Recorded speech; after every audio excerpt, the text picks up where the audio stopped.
In the frozen skies above France, in early 1916, Allied pilots were dying, and nobody knew why.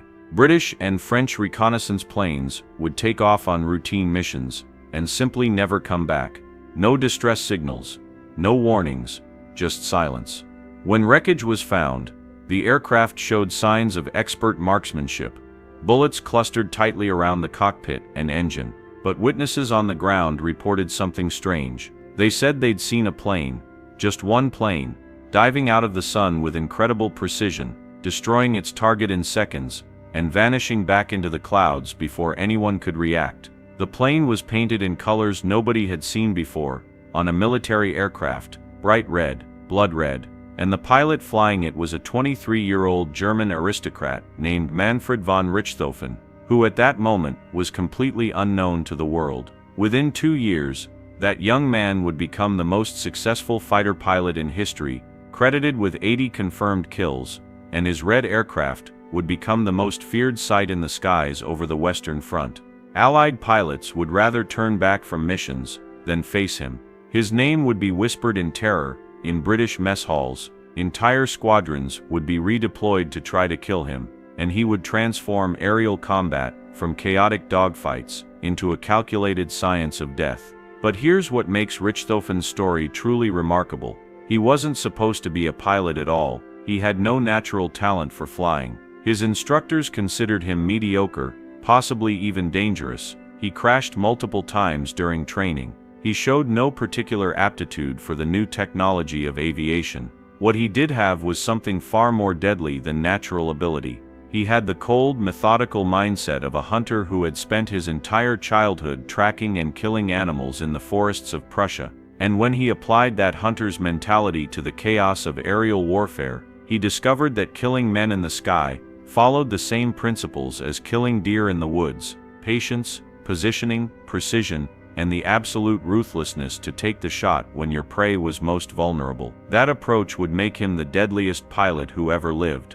But it would also create a moral paradox that haunted him until his death. Because Richthofen never saw himself as a soldier fighting for Germany, he saw himself as a sportsman racking up trophies. Every plane he shot down was just another animal bagged on the hunt, and that detachment, that ability to kill without emotion or hatred, was exactly what made him so terrifyingly effective. Manfred von Richthofen was born on May 2, 1892, into Prussian aristocracy. His family owned estates in Silesia, and young Manfred grew up in a world of privilege, tradition, and rigid military values. From his earliest childhood, he was trained to hunt. His father took him into the forests to stalk deer, boar, and other game. Richthofen became an excellent marksman and developed a hunter's patience. He learned to read animal behavior, to predict movements, to wait for exactly the right moment to take a shot. He kept meticulous records of every animal he killed,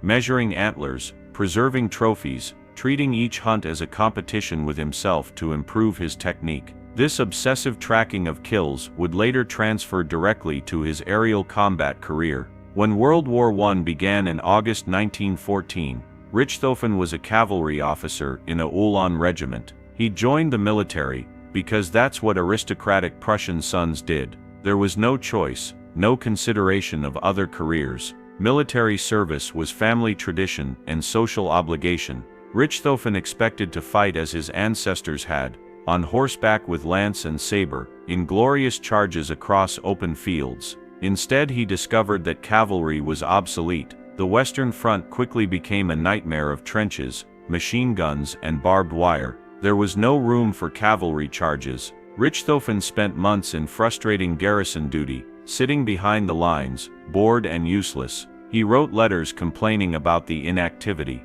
For a young man raised to seek glory and achievement, being sidelined was intolerable. So Richthofen requested a transfer to the German Air Service. This wasn't because he loved flying or had any particular interest in aviation. It was simply because the Air Service offered action and opportunity for distinction that cavalry no longer provided. His initial role was as an observer, not a pilot. He sat in the back seat of reconnaissance aircraft, taking photographs and making notes while someone else flew. It was during these observer missions that Richthofen first experienced aerial combat. German observation planes were unarmed at first, and when they encountered enemy aircraft, the crews could only glare at each other helplessly or occasionally fire pistols and rifles that had no effect. Richthofen found this situation absurd. He convinced his pilot to carry a machine gun, and during one mission, they encountered a French air. Richthofen opened fire and believed he'd hit the enemy plane, though it escaped. The encounter thrilled him. Here was hunting in 3 dimensions, far more challenging than stalking deer.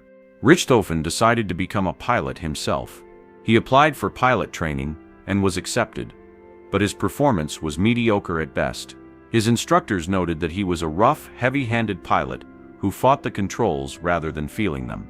On his first solo flight, he crashed the aircraft on landing, damaging the plane and barely escaping injury. His instructor told him bluntly that he would never make a pilot, but Richthofen persisted through sheer determination. He didn't need to be graceful in the air. He needed to be effective. And effectiveness, he understood, came from discipline and tactics, not natural talent. He passed his pilot examination on Christmas Day 1915, but just barely. Nobody who watched him fly thought he would amount to anything special. Everything changed when Richthofen met Oswald Boleck in 1916.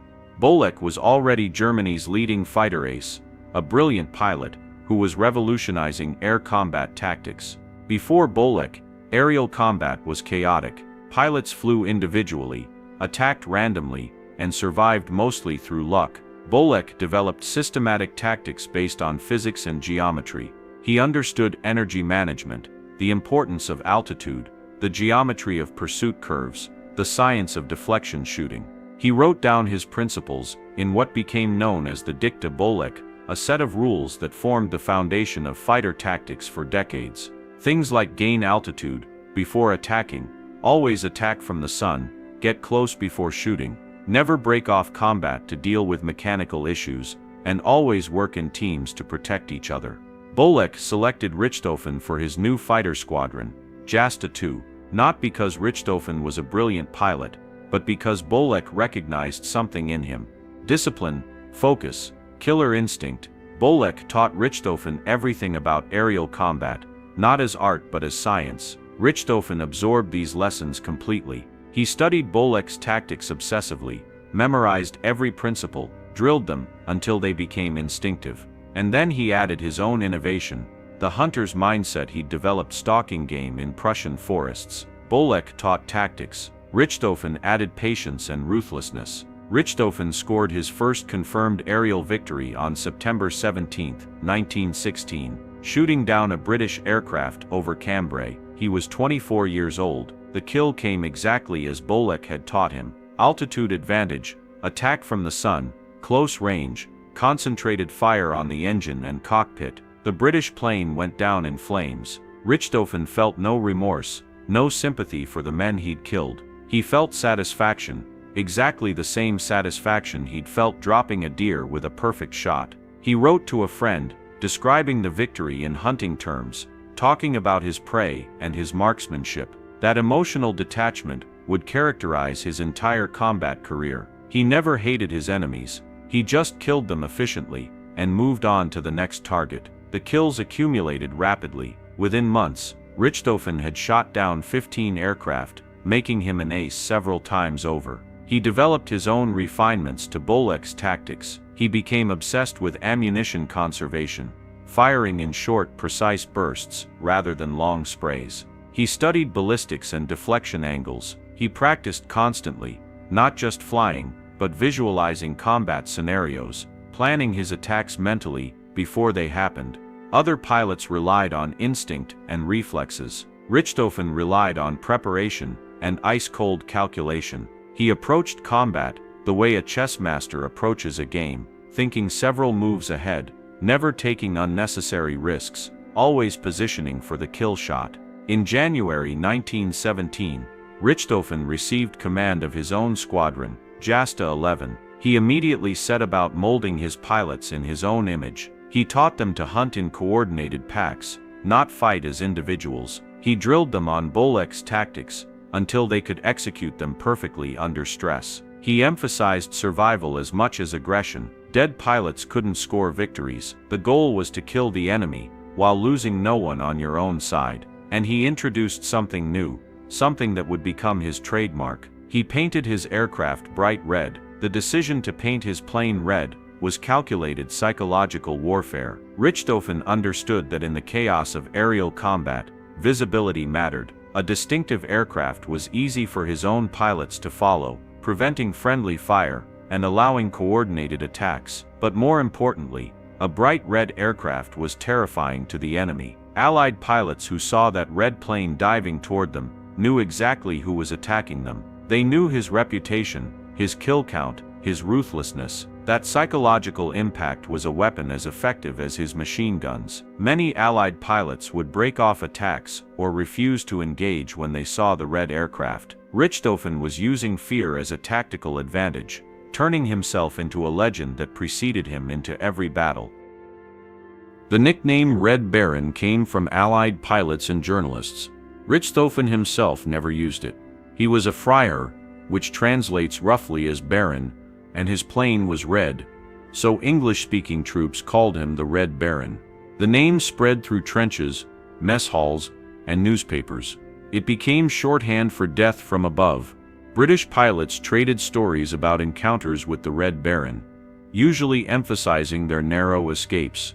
The British propaganda machine tried to downplay his significance, but couldn't ignore him because soldiers kept talking about him. He became the enemy's boogeyman, the ace of aces, the unkillable German, who ruled the skies. Richthofen's tactics were brutally simple. He never fought fair. He never gave opponents a sporting chance. He attacked from superior positions, usually from above and behind, often from out of the sun, where he was invisible until the last second. He targeted inexperienced pilots preferentially because they were easier kills. He would stalk damaged aircraft limping home, finishing them off when they were helpless. He showed no chivalry, no mercy, no hesitation. When critics suggested this approach was unsportsmanlike, Richthofen was genuinely confused. He was hunting, and in hunting, you take every advantage to ensure a clean kill. The idea of giving your prey a fair chance made no sense to him. His aircraft changed several times throughout his career, but the most famous was the Fokker I triplane, the iconic red aircraft with 3 wings stacked vertically. The triplane was actually inferior to many contemporary fighters in speed and climb rate, but it had phenomenal maneuverability at low altitudes and could turn inside almost any opponent. Richthofen didn't need speed. He needed the ability to get his guns on target and stay there. The triplane gave him that, combined with his tactical discipline and marksmanship. It was a lethal platform, but Richthofen never believed the aircraft mattered much. He famously said that the quality of the crate matters little. It's the man in the crate that counts. His own skill, patience, and ruthlessness were his real weapons. By April 1917, Richthofen had shot down 52 aircraft, making him the highest-scoring ace of any nation. The German government recognized his propaganda value. They promoted him, awarded him medals including the Pour le Mérite, Germany's highest military honor, and pulled him from combat temporarily to tour Germany giving speeches and selling war bonds. Richthofen hated this. He wasn't a speaker or a politician, he was a hunter, and being kept from the hunt frustrated him intensely. He wanted to be in the sky, adding to his score, not shaking hands with bureaucrats. When he returned to combat, he was even more aggressive, pushing himself and his squadron harder. April 1917 became known as Bloody April for the British Royal Flying Corps. German fighters, led by Richthofen's Jasta 11 and other elite squadrons, slaughtered British aircraft at an appalling rate. The British lost over 300 aircraft that month, with over 400 aircrew killed or captured. Richthofen personally shot down 21 aircraft in April alone, including 4 in a single day on April 29. It was a massacre. British pilots had a life expectancy measured in weeks. New pilots arriving at the front often died on their first or second mission. Richthofen was the primary reason why, but Richthofen was also changing. The war was wearing on him. He'd been shot down twice himself, once suffering a serious head wound that required hospitalization. The injury gave him chronic headaches and may have caused subtle brain damage that affected his judgment. He became more reckless, taking risks he would have avoided earlier. Friends noticed he was more withdrawn, less interested in socializing, obsessed with his kill count to an unhealthy degree. He pushed his score to 60, then 70, then 80 confirmed victories. Each milestone required taking greater risks because the easy targets were gone. Allied air forces had learned to avoid him, to fly in large formations for mutual protection, to refuse combat unless they had numerical superiority. Richthofen had to work harder for each kill. There's evidence that Richthofen was suffering from what we'd now recognize as PTSD and combat fatigue. He wrote letters expressing exhaustion and a desire to stop fighting, but also an inability to stop. The hunt had become compulsive. He couldn't quit while he was still alive and capable. His identity was completely wrapped up in being the ace of aces. Without that, who was he? Just another Prussian aristocrat in a world that was destroying itself. So he kept flying, kept hunting, kept killing, even as part of him wanted to stop. On April 21, 1918, Richthofen led his squadron on a patrol over the Somme River Valley. It was a clear morning, good visibility, typical conditions. They encountered British Sopwith camels at low altitude and engaged in a chaotic dogfight. Richthofen singled out a young Canadian pilot named Wilfred May, who was flying his first combat mission. May was inexperienced, panicking, trying desperately to escape the fight. For Richthofen, he was exactly the kind of target he preferred: easy, vulnerable, isolated. Richthofen pursued May at very low altitude, firing repeatedly, trying to finish him off, but Richthofen had violated his own rules. He was too low, too focused on a single target, too deep over enemy territory. He'd let the thrill of the chase override his tactical discipline. Australian ground troops saw the red triplane and opened fire with machine guns and rifles. A Canadian pilot named Roy Brown dove on Richthofen from above, firing a burst.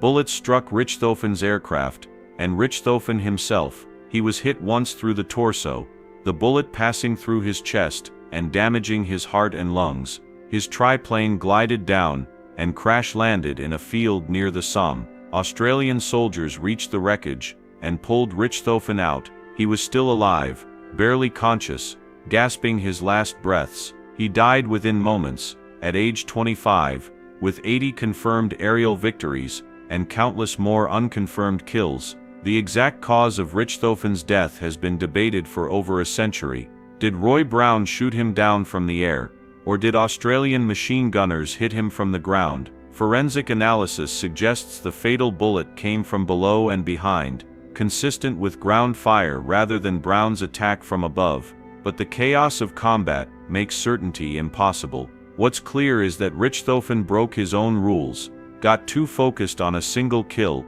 and paid the ultimate price for that lapse.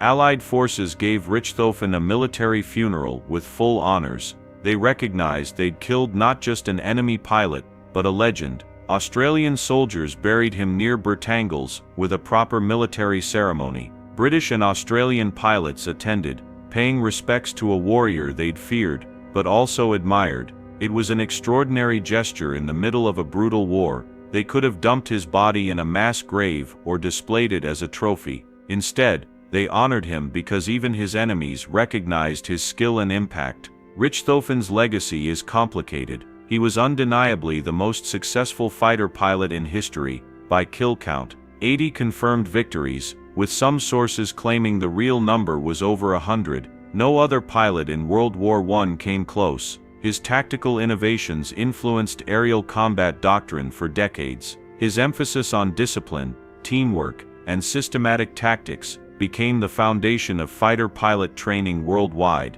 The basic principles he followed: altitude advantage, sun position, concentration of force, surprise attacks, are still taught to fighter pilots today. But Richthofen was also a killer who viewed combat as sport. He kept trophies from his victims, ordering silver cups engraved with the date and type of each aircraft he destroyed. He hung them on the walls of his quarters like a hunter displaying antlers. He showed no remorse for the men he killed, referring to them as prey and victims, rather than fellow human beings. When Germany ran out of silver, and couldn't make more cups, he was genuinely disappointed that he couldn't continue his trophy collection. That emotional coldness, that ability to kill without conscience or hesitation, was essential to his effectiveness, but also deeply disturbing. There's debate about whether Richthofen should be celebrated or condemned. He fought for Imperial Germany, a regime that started a war of aggression that killed millions. He was personally responsible for killing at least 80 men,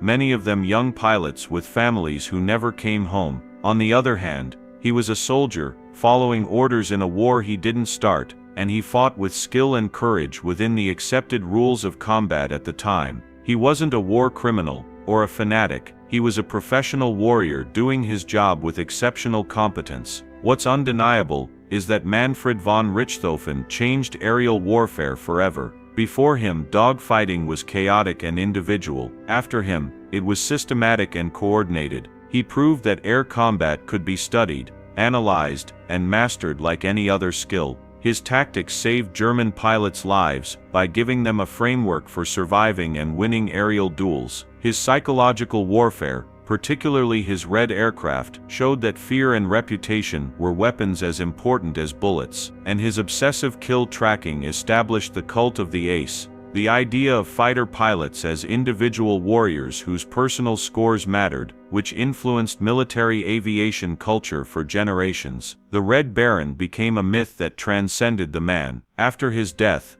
both Germany and the Allies used his legend for propaganda. Germans portrayed him as the noble knight of the air, the chivalrous warrior who fought with honor and courage. Allies portrayed him as the deadly Hun, the ruthless killer who had to be stopped. Neither portrayal was accurate. The real Richthofen was neither particularly noble nor particularly evil. He was a calculating hunter who found in aerial combat the perfect expression of skills he'd developed killing animals, and who pursued that hunt with single-minded intensity until it killed him.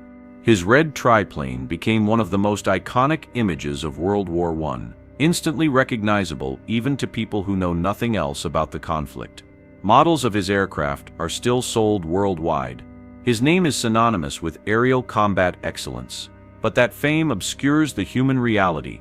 Richthofen was a young man traumatized by war, suffering from probable brain injury and psychological damage, compulsively pursuing a kill count that gave his life meaning even as it destroyed him. His last moments, chasing a novice pilot at low altitude, breaking all his own tactical rules, suggest a man whose judgment was impaired, who'd lost the cold discipline that had kept him alive for so long. The ultimate irony of Richthofen's story is that he achieved exactly what he wanted, and it meant nothing. He became the highest-scoring ace in history, won every medal Germany could give him, earned worldwide fame, and terrorized an entire generation of enemy pilots. But Germany lost the war anyway.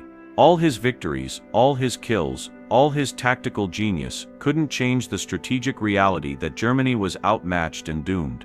His 80 victories didn't shift the balance of power. They just killed 80 individuals and traumatized their families. When he died, the war continued for another 7 months. When Germany surrendered, Richthofen's achievements became footnotes in a defeated nation's history. The conversation that never happened but should have would have been between Richthofen and one of the men whose lives he destroyed. What would he say to the widow of a British pilot he shot down? To the parents of a French aviator who died in flames? Could he justify reducing human beings to trophy counts? Would he even try, based on his writings? Probably not. Richthofen saw no need to justify what he did. He was a hunter. He hunted. The prey died. That was the natural order as he understood it. In the end, Manfred von Richthofen remains a paradox. A brilliant tactician who fought for a losing cause, a skilled warrior who viewed killing as sport, a legend who died young and traumatized. A man who excelled at death in the sky but found no meaning in it beyond the score. His red plane became a symbol of aerial combat, but the man inside that plane was more complicated and more tragic than the legend suggests. He was just a Prussian aristocrat who learned to hunt deer as a child and applied those skills to hunting men as an adult, with devastating effectiveness and no apparent moral reflection. That combination of skill and emptiness made him the most feared man in the sky, but it also made him a cautionary tale about what happens when you reduce war to a sport and human lives to trophies on a wall.